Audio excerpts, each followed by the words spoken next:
Heidi ho, friends of the sun, welcome to a new video. Before I meet a man today, let's travel back in time. Hey Aaron, he's in second grade, gets to sleep at his stepmother's place and she says, come on, tonight we'll stay up longer. 8:15 post meridian on Sat 1 they're showing. What are you looking at? And Aaron sees Ranjit, Hakan and of course Kaya for the first time. I've watched it ever since, but what are you looking at? Eventually stopped. Now I wonder what they're doing now.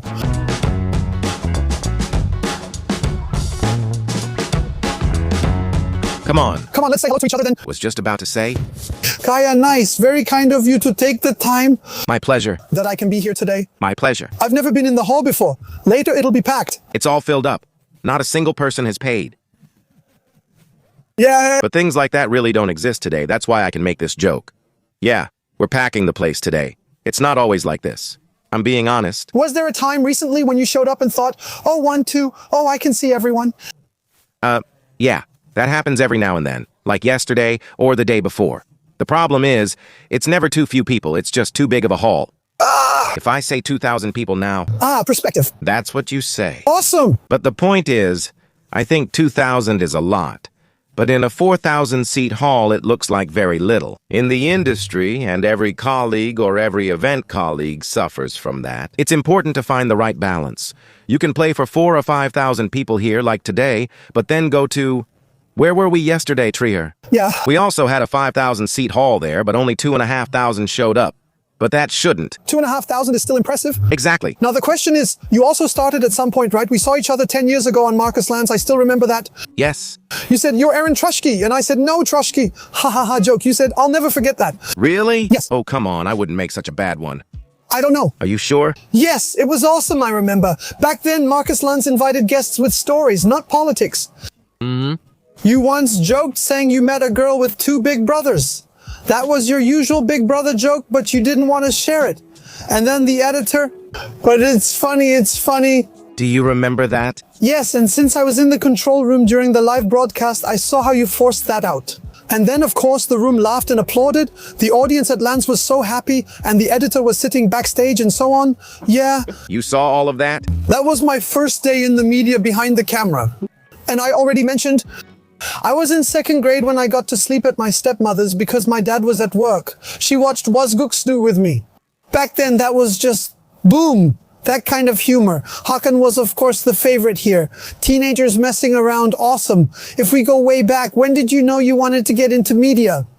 I had a really strange attitude. I was your typical insecure artist. So before television basically discovered me, I already had the wish or the dream to be a comedian, but I didn't dare to say it out loud because I didn't want anyone to come up to me about it at some point.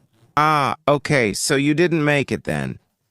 Yeah, I didn't really want that. That's why I always acted so cool and said, I'm just doing this on the side and stuff. But inside, of course, I was burning and really wanted to do this job, this profession. I had this passion for it, but in terms of character, I wasn't really suited for it because I was shy, introverted, and reserved. That means, on the one hand, I had this passion, this urge to be on stage, but my personality didn't want that at all. And that was a huge struggle. When did you first realize you were funny? You must notice people laughing at you. Well, as a child, I always imitated my relatives and friends. From my parents, well, familiar relatives like my uncle, my father's brother, Yes. father. There was already a little bit to see, but of course I didn't think much of it. Then there was children's theater, where I was unintentionally funny by misspeaking, forgetting lines, or getting tongue-tied. Then people laughed, not because I misspoke, but because I always tried afterwards. Can we do that again? So they actually found my reaction to my own failure funny. You could have seen it, but nobody did, including my parents. Do your homework. And then, what happened was that I started entertaining my buddies from the age of 12, but not as the class clown, really just on the bus to school. I made everyone laugh and they said, do something with that. I thought, what am I supposed to do? I'm only 12 or 13. Yeah, exactly. What are you supposed to do with that? There was no structure back then, but you're funny and can entertain people. As for the step, I'm not sure who said that. Jerry Seinfeld or someone like that said that when you tell a joke to your friend or your family, that's one kind of humor level. The next level, Seinfeld said, is making strangers laugh. And the final level is when strangers repeat, quote, or basically perform your own jokes again. And of course, I was at the lowest level, and I wasn't even aware of these levels. But then I gradually realized, after graduating from high school, I'll be the distinguished gentleman? Yeah, but that was about it. Okay. And what happened then was a kind of disorientation. What do I do now? I never saw myself fitting in. No apprenticeship, no university program, nowhere. I was desperate. And what was the solution? Where was it? Because we have to talk about that time. Yes. There were no cell phones with cameras back then. No. There wasn't anything like, I'll just make a TikTok now and earn more than a doctor or something. Yes. Back then, casting still used teletext and similar things. Yes. Well, my mother is partly to blame. She was in one of those. She read through newspapers, and there was an agency looking in Frankfurt am Main, where I was living at the time. We're looking for hosts, impersonators. Really? All kinds of stuff like that, you know? Yeah. And my mother said, "You're such a joker, go ahead and do it." So I did it and lied, saying I could do an Elvis Presley imitation, Michael Jackson. I couldn't do anything at all. Then they took me, and my first job was wearing a bunny costume for a private birthday party. He was celebrating his 40th birthday, and his mother wanted to surprise him with an entertainer because he was a fan of rabbits. And then I showed up. It all sounds like either everyone ends up dead or in jail. Yeah. Luckily, neither of those happened. But I had to endure an hour, and I had prepared some jokes, but back then I couldn't really write jokes. I was in my early 20s. Then I gathered all the rabbit jokes I could find, wrote them down or memorized them, and thought that would get me through an hour. It only lasted for about 10 or 15 minutes. And then you're just trying to stay afloat? Then I was just trying to stay afloat. What did you do for the remaining 3/4 of an hour? Improvised. Was it good or bad? Better than that stuff up there. No one laughed at it. I make jokes and everyone just says, "Oh man, here he comes with his got any carrots jokes." Totally bombed. But then because I realized, hey, I have to do 45 minutes now. Then out of necessity, out of desperation, see, that's a big theme in my life, I started to improvise. And necessity is the mother of invention. I sat on someone's lap. I pretended to eat, danced around doing silly stuff, fooled around, and people thought it was really funny. And when the agent came to pick me up, she asked, "So, are you satisfied? How was everything?" She said, "Great, really great. I recommend him." But honestly, that wasn't planned at all. And that's kind of a pattern in my life. To be honest, Did you get a big tip from Mom? there was 100 marks back then. The agent had a 50-50 deal. Yeah, I don't know exactly what she got, but I got 100, I remember that. Back then, the moon was still shining pretty bright, you know? I have no idea if it was a full moon or what, it was just evening. And then she drove me home. I didn't have a car. I looked at that moon, I looked at that 100 and thought, show business is the business to be in. And somehow I was hooked, because suddenly I could make money with it and I was getting praised. And you know the usual? Yeah. And those were my first animation jobs. Handing out flyers, dancing as a hamster in a club, disgusting sauna, 50 degrees and all that. That's tough to deal with, but you have to get through it. My nephews work for me now, and I tell them they need to have worked under the table for $5 at least once to understand the real value of money. They do it, and you report them to the tax office. That's what you must do. They're about to come in, seats. Yes. You actually don't really see them, I mean today. Right? I see them the way you actually see them now. Yes. Not sure if the SAR light will stay on, but it's pretty good. Are you friendly to viewers or do you provoke them? Nice. Nice? Okay. Yes. And you'll see that even after 25 years, I'm still very grateful. 25 years. You started when I was 11. 25. Let me put it this way. Becoming famous is not hard, but staying famous is much harder. These days, anyone can appear on a trashy show. I did that too, but I've done this for 30 years, and for 25, people have come and even paid. And that. Do you know why I don't, why I still appreciate it? Because it still happens often enough that I don't perform in front of my own audience. I mean, you can hire me.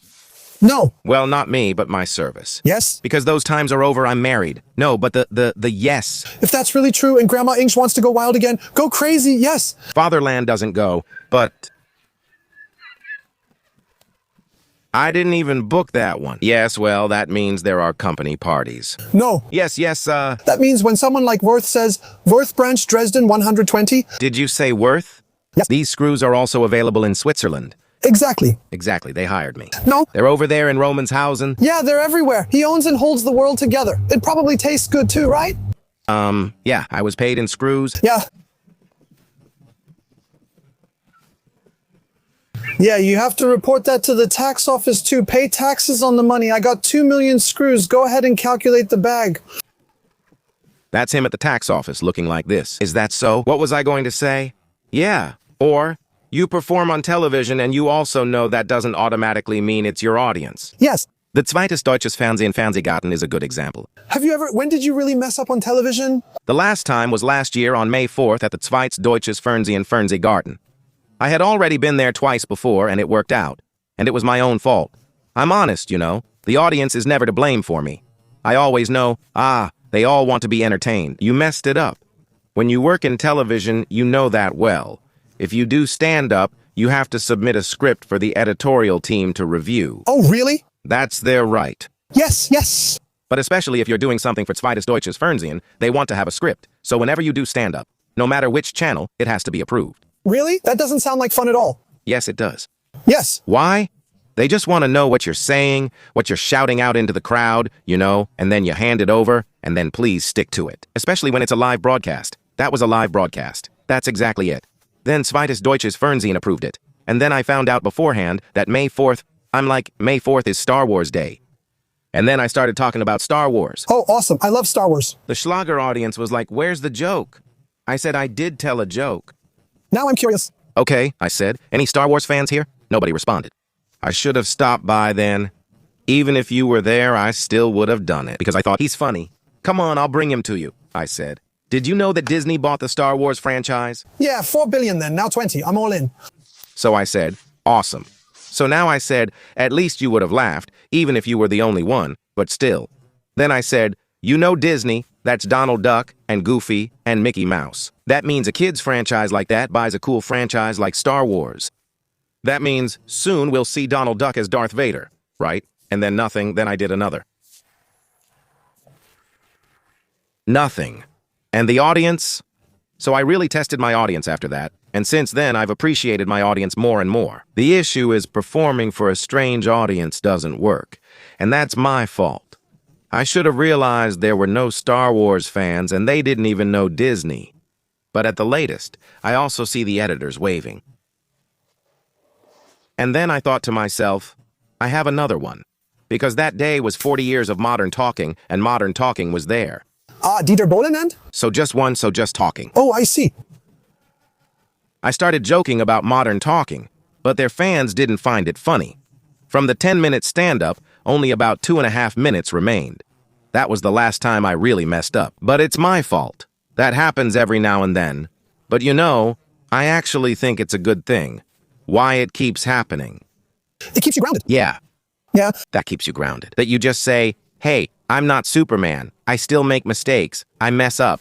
And then you learn to appreciate again what it's like not to mess up. Yeah, your people are coming in now since Annie is back there too. We're over time. Is it always this crowded and set up like this? Yeah, I think so. Does Matze always stand next to Kaya? By the way, that's my team, right? Oh, I see. But I only found out after they set it up. I was like, who is Matze? Someone said, that's your cameraman. So Kaya, Ranjit. Then they had Luisa's. Awesome. The technicians. How important is a set like this, or would just the wall work as well? It's not important to me, so it looks like this. Okay. Well, there are colleagues like that. I think Mario started it saying, if I'm going to fill a place like this, then I'm going to make it awesome. Then he built sets. You've never seen anything like them in Germany. Olympic Stadium Airport built faster than Berlin-Brandenburg Airport? Right. He's got subway stations, S-Bahn. I mean, he's really into it, and then he makes it happen. That also costs a ton of money. So, it's cool that he does it, but I just don't have any sense for that. Then just remove it too. You're saving $300 a day on a stage designer. As far as I'm concerned, there could just be a ladder in the back. Or just another quality value convenience sales show where you get a commission. That works too. Or you do it for me. Yes, of course.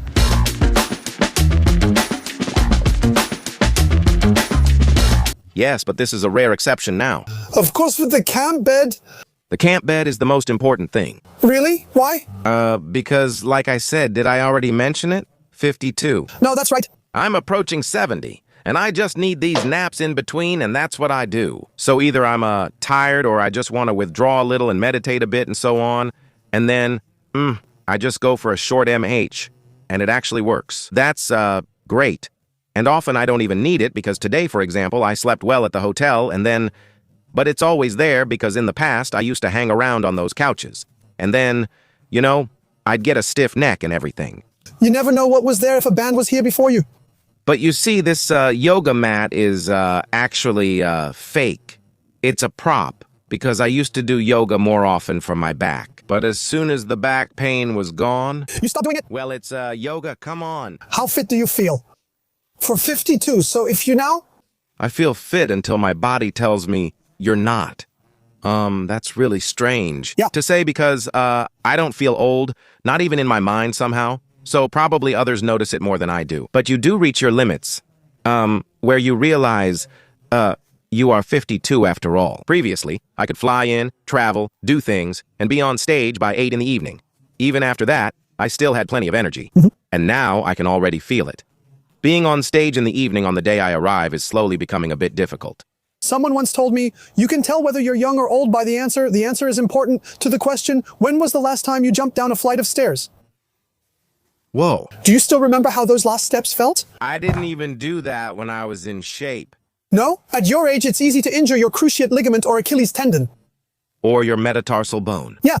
I broke that last time I played basketball and realized then that was it for me in basketball. Nothing even happened. I grabbed the ball, jumped as usual, and heard a crack. That was it. He was there, set a screen on me, and they later saw it on the footage. No, Kaya, that's not it. Those are your old bones. Do you want something to drink? No, I have to say we were here first. Yeah. And your team, and I always like that. Your team is absolutely lovely. Yeah, they're always nice to guests, but... To you? No, it's a new team. I mean, I have a different organizer this year, and it's still too early to say anything. This is only the third performance, and everything's great. But this is your last round, right? I got the idea that I have to do something with you because I saw, yeah, guys, I'm quitting. Hey, guys, what's up? Nothing's up. This is your Kaja, and soon nothing will be up for me either. Everything that begins ends. And so does this. My live comedy stage career in Germany. Yeah, it was, but maybe it seemed that way. It was a spontaneous decision, though it developed over the years. In 2019, my son was born, and in 2020, Corona came with a work ban, and I had a stroke of luck and misfortune, as strange as that sounds. I had a work ban, but I was at home. Awesome. And that was the first time in over 20 years, and I was able to spend time with my son. And when Corona was over and we could work again, of course everyone jumped right back into it. Because I think it was like that for everyone. Oh fuck, I just couldn't do what I wanted or should have for a while. And then it was like a balloon you held underwater. Or a ball. And boom. Everything went towards the stage, including the audience. That was a crazy time. Exactly the opposite, you know. There was nothing going on for a year and a half. And then we played like total idiots. And while I was playing, I realized I missed the time when I was at home. Yeah, with the guys. Call of Duty. Watching the kid, that's what I'm used to. You mean the Twitch days, since that's... You have an idea too. An absolute hit. Now your child was a year old, so that means at least 12 hours of sleep a day, and that means 12 hours of Warzone. That's true. That was an awesome time, man. I loved it. So, did it help you mentally? While everyone was stressed from being stuck inside, you were gaming? For me, it was the best gaming time because everyone had time. But you didn't share that on Twitch, did you? No, I don't like Twitch. Do you play Warzone, Call of Duty, or similar games? I did it, even with my community. Yeah, I saw that, yeah. That's tough now, because I want to start doing it again too. I neglected it as well, but it's fun. That's great, but let's stay on topic. Earlier, we discussed how you were in school and everyone encouraged you to do something with it. You had your first performances and really showed your talent. People started saying a Bierkönig career might be possible just from the performances. When did you notice they were coming? When it became more professional.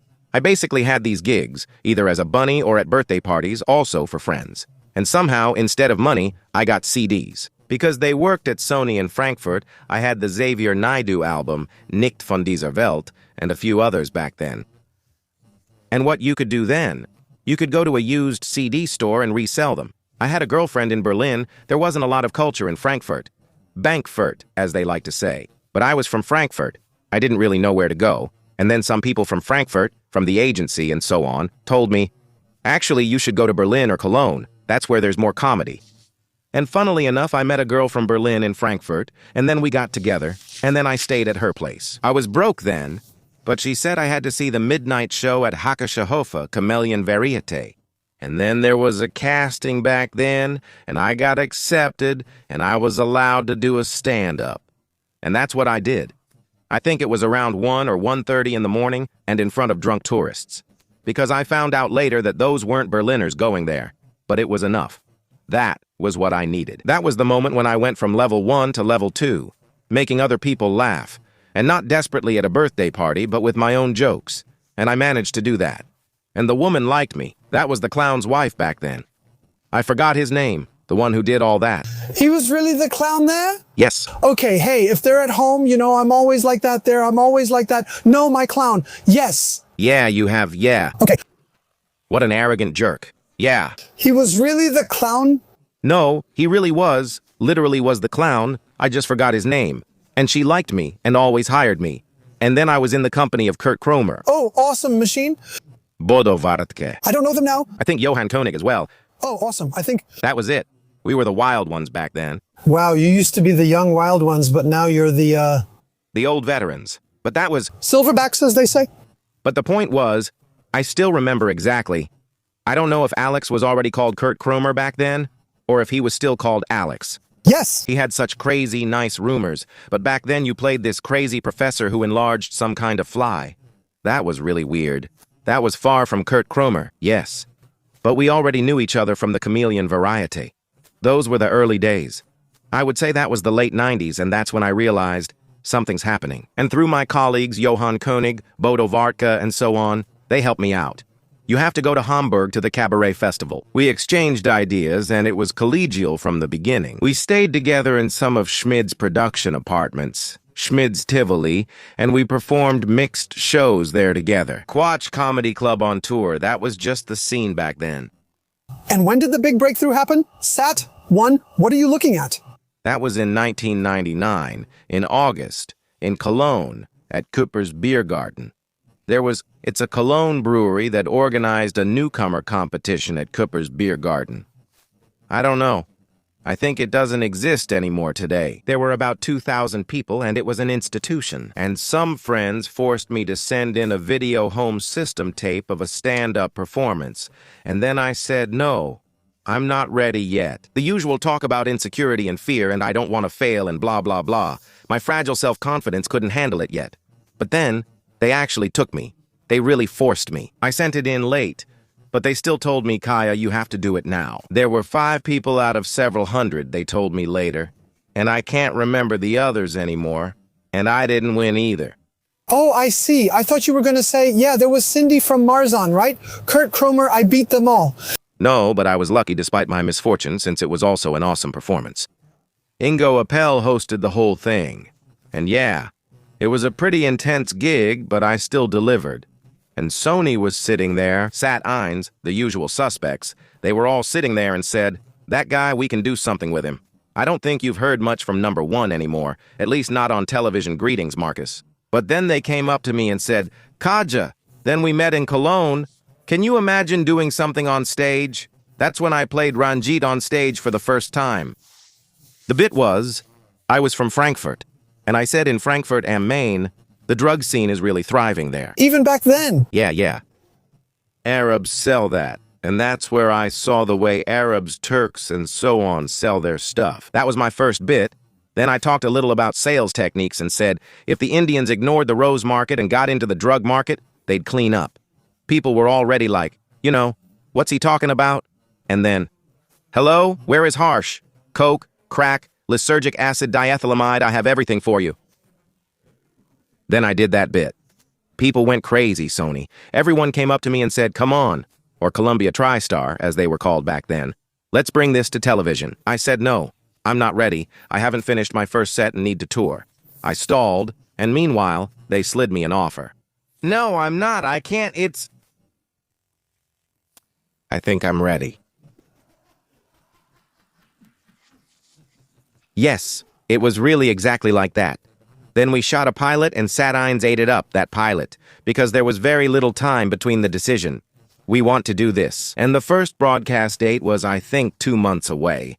We hardly had any pre-production. We really shot just so we had a bit of a head start. And then on January 29th, 2001, I think, there was the first broadcast of Was Guckst Do, and I was so exhausted from the pre-production. We shot for 14 hours every day, and then the product finally came out. And the next morning, the ratings came in, and I'm telling you, I just slept, because it was on Saturday. The broadcast was on Friday night. I didn't even notice it. Then on my cell phone, there were thousands of calls and congratulations and everything. And I was like, I didn't get any of it. Christiane Ruff was the producer back then, and then I called her back and I was like, was what we did any good? And like, 3.5 million. And I asked, and I can still remember, that's good, right? And she was like, Kaya, you have a 20% market share, and I had no idea what a market share was, so I was like, 20%? Why not 100? Why isn't everyone watching? Yeah. Is that good? And that's when I came in. I was such a rookie, I just came in, and I even missed the ratings because I was so exhausted. But you have to say there was another one, so 3 million. Nowadays, maybe only Let's Dance manages that if things go well. Back then, that was amazing. And back then, the ratings weren't as widespread. Now, everyone who has an eye, you matter, relevant advertising. And in the past, I think it was only up to 49 and now it's up to 59. So 3 million, that's really something. Before me, there were 500,000 viewers. Then I appeared with 3 million, and afterward, it dropped to 200,000. The ratings were crazy. And that's when Sat Eins realized, okay, we'll build around that, which makes perfect sense and works. And then came Fun Friday, then came the Cheeky Three, Marcus Hausmeister Kraus. Well, that was basically my youth. For me, you were like the old guard with Marcus and the others before, and then came the young guns. That was eventually Rob with Poker, Simon Gosejohan with Comedy Street. Then all the channels really stepped on the gas at some point. It was crazy. The channels still had money, so if you... Well, nowadays it's... They asked a few times if we wanted to do, was guckst again. I replied, what's your budget? That was actually the first thing I asked. You're the same. They say you play everyone, but you always do anyway. You know, back then we had a week for 30 minutes, and today you can't. There aren't any 30-minute comedy slots. Today every channel wants an hour, but with half the budget, if you're lucky. Many people are justified in criticizing German television, especially comedy. Those shows like Tatort and Rosamunde Pilcher are also common. Yeah, of course, the old ones. Traumschiff and so on. There's money for that, but for comedy, the problem is, and I don't want to complain or anything, but of course people don't know what's going on behind the scenes. If you simply don't have the money or the team power, then you can only do what is available. And then they say German comedy is too bad. No, I don't think so. I think German comedy just doesn't have enough money or manpower right now to make awesome shows again, you know? Yeah. Now the big question is, why did Was guckst actually end? I couldn't do it anymore. No. It was unbelievable. I basically worked straight through from 2001 to 2005, plus I was on tour and so on. I didn't have any private life at all, which was okay, because I was bored in my private life anyway. I was single and didn't know what to do with myself, so I also enjoyed working, but at some point I realized, fuck, I'm repeating myself.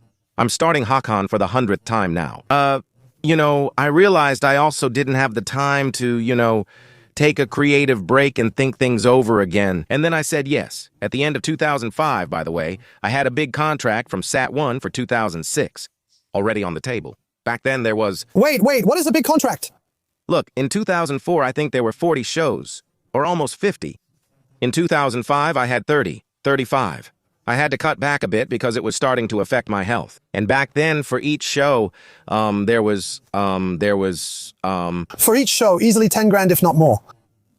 Yeah, that's good. Well, let me put it this way. Thanks, you can't leave me hanging. Well deserved. I say, okay, I'll say this, for 2006, it was in the 7-figure range if I had signed that contract. It would have been around 30, 40, or 50 shows, I'm not sure. Plus specials, plus everything, and also performing with the SAT. One contract.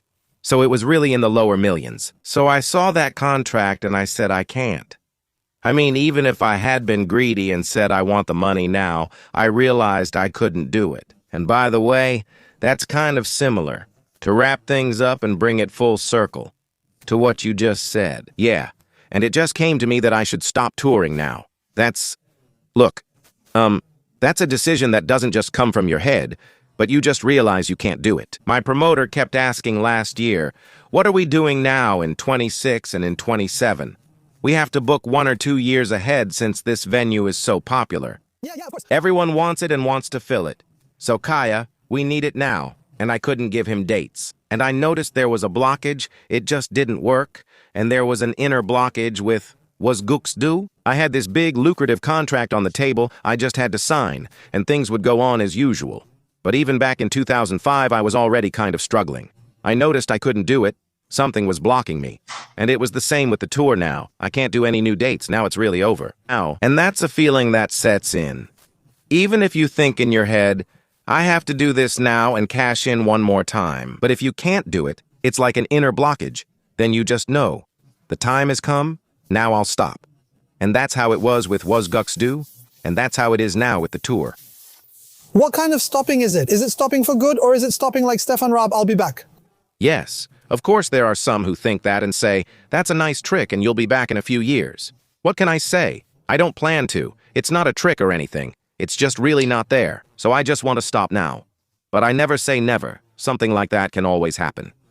Der Graf also came back and fell off the floating stage. That's right, twice or even more often. That was already done back then. By now, so many times that people say, He falls off the stage more than he sings. But yeah. I mean, never say never, but I can't say, it takes at least 2 years just to plan a tour. but what would you do then? Die? I still have a career, basically a stage career, in Switzerland. And the reason was in that video, all the traveling. Yeah, it's exhausting too. You can reach anywhere in Switzerland in 10 minutes. It's a small country. Why Switzerland? Taxes or love? Love? Yeah, well, taxes basically came along with love. Yeah, a real win-win situation. Then I also love taxes. Hey, haha, that's a win-win. That's where I met my wife. She said, why should I come to Cologne? Now we've lived in Cologne and I don't know anyone there. And you don't have any family in Cologne either. And you're always on the road anyway. Whether you go to the airport in Cologne or hit the highway or from Zurich, it doesn't really matter to you. Really poor argument on your part, because she's right. Right, so that's my life. Why change it if I'll just be alone at home? I don't know anyone in Cologne. I thought it'd be fine, and I was a vagabond anyway. And I thought, well, I'll just fly. Since I'm always on the move, I'll just fly from Zurich. And that's how it happened. And of course, back then, I didn't know that she would later become my wife, that we would have kids, and that I would really put down roots there. It was just like that. Yeah, okay, I'll come over. What's up? You're about to go on stage. Do you feel some melancholy now? Is this your last time in Dusseldorf? This is the last time, yes, today in Dusseldorf. Yeah, no, I mean, you see me smiling. You saw the video, too. I'm absolutely grateful for all these years, and it has brought me a lot of joy. And I still am. I mean, I'm not giving up being a stage performer. I'm just not doing it on a big scale anymore, but rather on a smaller scale. And simply Twitch? And I'm also trying to do a bit more on Twitch and get back to YouTube. Overall, it was an awesome time, and I wouldn't want to miss it. But I realize I prefer being home more often now. After all that, my kids really deserve it. You've developed a lot of characters. How much are they both a curse and a blessing? I imagine you can... Only a blessing. Only a blessing? Only a blessing. I still love her. Yes, but now there's a meet and greet and people recognize you while shopping. Then I'll do the Ranjit. Really? Duranjit? Hello? I can talk like this, or I can sing something for you. I'm still here, by the way. I was the star of Was Guckst Do, Kaya. I wrote the scripts for him. I know it sounds schizophrenic, but in truth I am. Slipping into roles has always been fun for me, and I've always enjoyed imitating people. If you do it often enough, it becomes intuition. You don't even have to think about playing them. I'm just not allowed to play Ranjit in the media at the moment because I'm saying at the moment because of blackfacing. Really? That's okay. I don't want to get upset about it. Please do it. Then I don't have to. That's how I feel. Ranjit shaped my youth, and it's so funny. And for anyone who feels offended, there are always two statements. And for me, the solution is, if you get upset about something like that, you just don't have a sense of humor. Yes. That's it. People who aren't affected are the ones who get upset about things like that. In all these years, I haven't met a single Indian who said to me, "It's good that you don't do What Are You Looking At anymore, you bastard." We always thought it was crap how you portrayed us. No, not a single one. All of them. And I'm really telling the absolute truth. Everyone always came to me and said, "Can you step it up a bit again?" It's a shame. We don't have anyone left to represent us. And the only ones who got upset about it and still do, and unfortunately for that reason, television stations listen to the outrage lawyers. Yeah. Are those who aren't even affected. Yeah, that's sad. Emails and letters often say, "Sorry, you're white, but why are you interested in this topic?" Yeah, and they don't have a voice. I'm like, yes, they do. They write to me too. People with dark skin also have email. Okay, and they write to me too, like, keep going. This is a hypocritical discussion, and I have a clear opinion about it. But it doesn't influence me as much as television stations that didn't want to do Ranjit 2 years ago.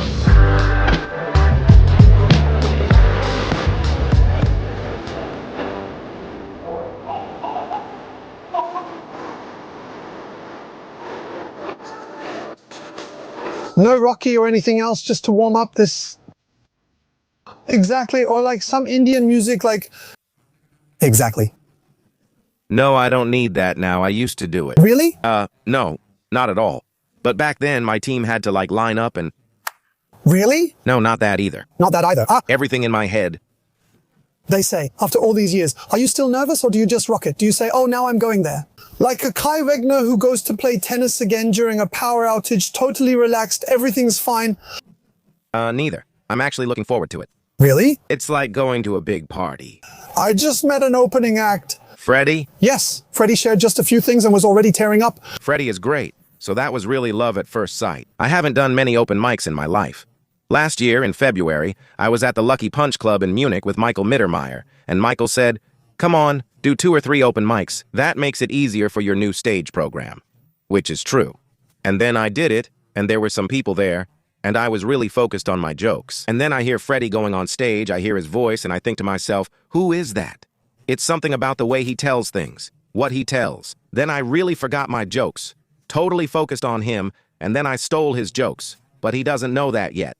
But he's really a cool guy. I approached him right away. I said, "Do you want to go on tour with me?" And, Have you ever stolen jokes before? unknowingly? Look, this is how it works for me. I love comedy, I like watching other comedians, comedy movies, whatever, and a lot in English too. And then I somehow store that away. And then it happened to me again and again that I thought I had improvised a bit on stage and only realized later, either through George or through well-known buddies or other comedy colleagues, or even through audience members who say, "Kaya, that's very similar to that bit from..." I'm like, damn, and then I drop it. And so I'm pretty sure that in no recording has anything ever appeared that belonged to someone else. But that's just the kind of interconnected thinking I have. By the way, there are other colleagues who have a similar problem. It's not intentional, like sitting down and saying, "Okay, chakalaka." That's also true when it comes out. A colleague had it come out and was basically done for. There's already whispering and finger pointing. No, no. Should you introduce Freddie or let him do it himself? He has his own introduction. Okay, then I'll let him know. Look, there he is. Come over here for a second. Look, you have to show this once. I told my viewers, I said, don't leave him standing like that. All right. You just made me laugh a lot. Are you excited? No, actually not. Oh, it was already shown on the clock. You have to. You have to. I just stopped. Yeah, have fun. My dear Kaya is making an announcement. Yeah, Kaya is making an announcement and now I'm lucky. That's my luck. I'm going to sit in the audience now, saved a lot on ticket prices, and I'll watch. Timo will take some pictures and I'm going to laugh now. Have fun. Hey guys, what's up or is nothing up? This is Kaya. It's wonderful that you're all here today. Thank you so much for coming. You filled up the place. Well, it's not completely full. About 14 or 15% are still missing, I was told. There are parking problems, weather problems, and in general, a lot of people confuse Dusseldorf with Cologne. So they're all coming now. And guys, I'm already backstage. I'm really excited. I'm looking forward to the performance. I'm keeping up with the times, and I also have a warm-up guy who's doing a few minutes now. The guy is really awesome. I immediately fell in love with him. At the beginning of the year, I saw him at the Lucky Punch Club in Munich, where he performed in front of 80 people, and now he's rocking 5,000 people. Please welcome the amazing Freddie.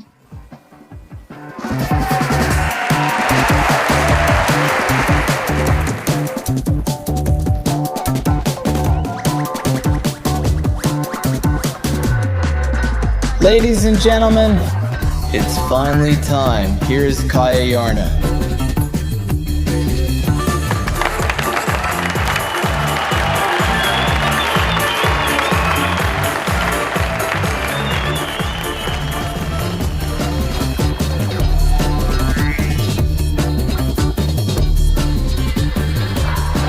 That's it for today. See you next time. Bye. Thanks for being here. So now it's a break. Yes. You really crushed it there. Freddie, that was world class. Awesome. All right, now you go pee and now you wait until the 20 minutes are up. Yeah, I'll drink a little something. Want to go to catering? Sure, let's go. It's all yours here. Everything mine, you understand. What's your favorite hall? Where do you like to play the most? Where do people go the craziest? Well, for the fact that it's a 5,004.5. It doesn't feel like that at all. It feels very, very compact. It is, I thought so too. Yeah, right? Also, I'll call them the stands on the side. They're very compact and not pulled back so far. There are several like that. I also think Porsche Arena is great. It feels bigger than 5,000. I also think the Mitsubishi Tempodrome is sensationally good.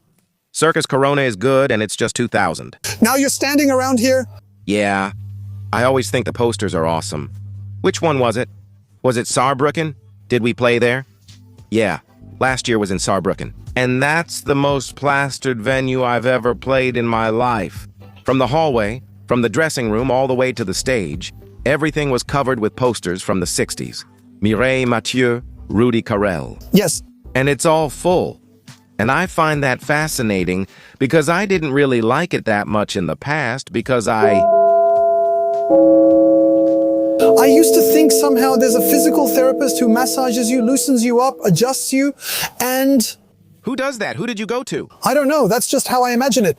That probably exists. This, how do you say, glorious, how do you say, this showbiz. I think the Americans do it differently. The Americans are kind of like this. Everything has to be a show. Everything has to be awesome. I heard that when Madonna comes, they repaint all the walls. And just for one day, when she's there. And she doesn't even go into that room.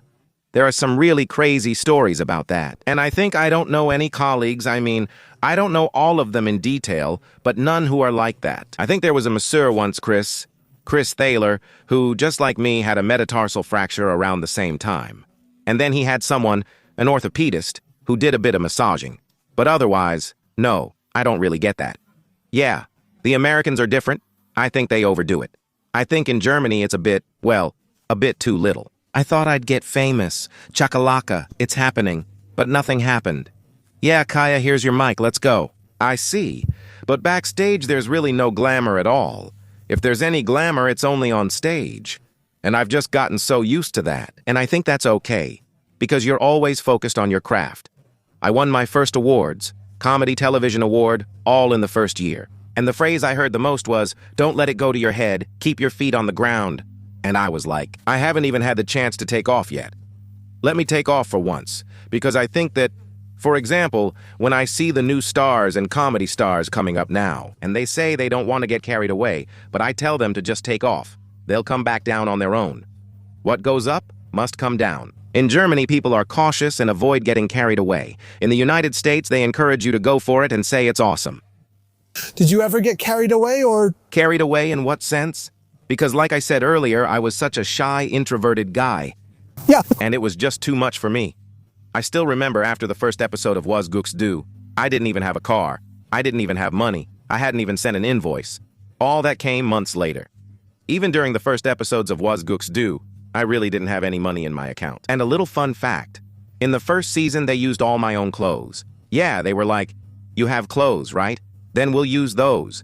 Yeah, production companies always look for ways to save money. And then they had my wardrobe.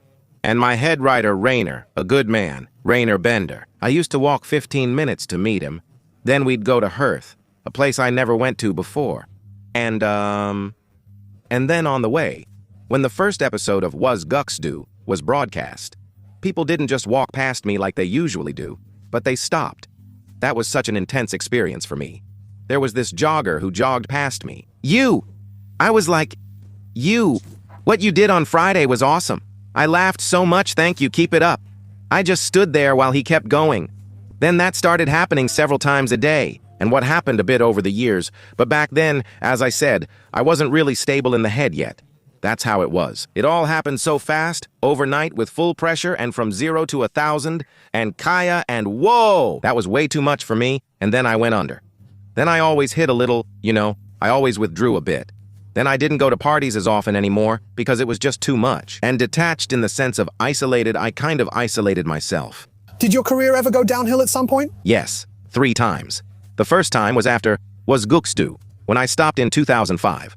What we talked about earlier was in 2006. I was a stand-up comedian before Was Guckst Du came along. Yes. But I never really had enough time to establish myself.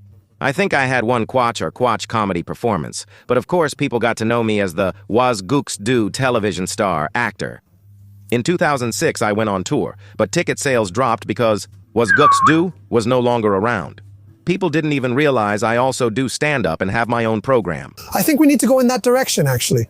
Wait a minute, I forgot everything. After Was Guckst Du, things declined and ticket sales fell.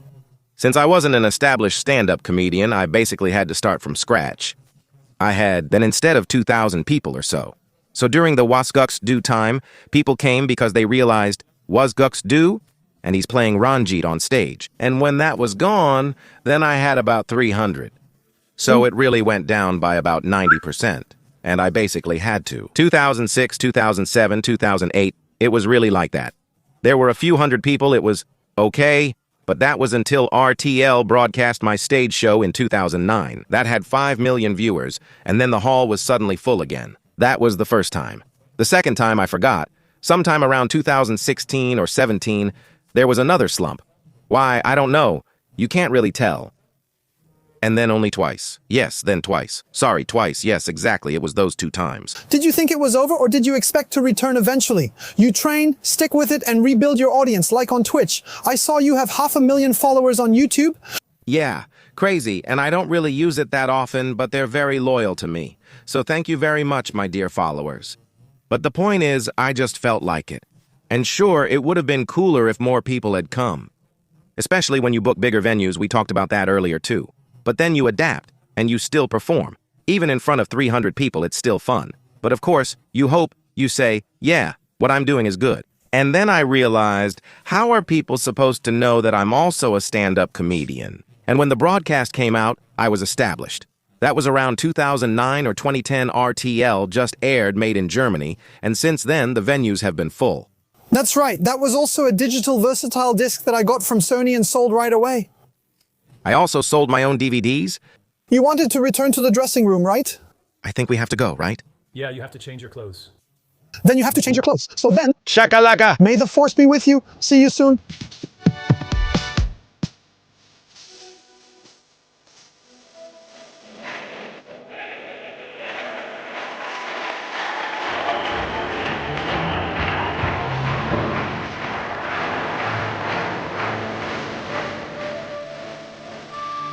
That worked? Yeah, quick as a flash. Hi. I had a lot of fun.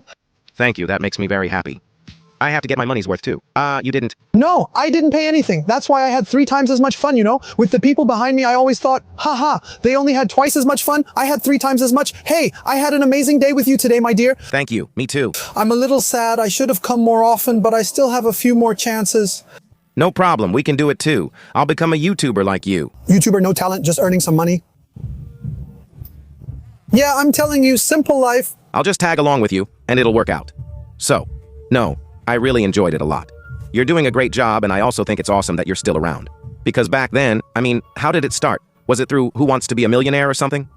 Answered 13 questions in a row and passed the firefighter entrance test with no training. Thanks a lot, my friend. We're both nerds and had a great day, which makes me happy. Yeah, a really great day with you, thank you. We'll see each other again next time. Until then, bye, ciao.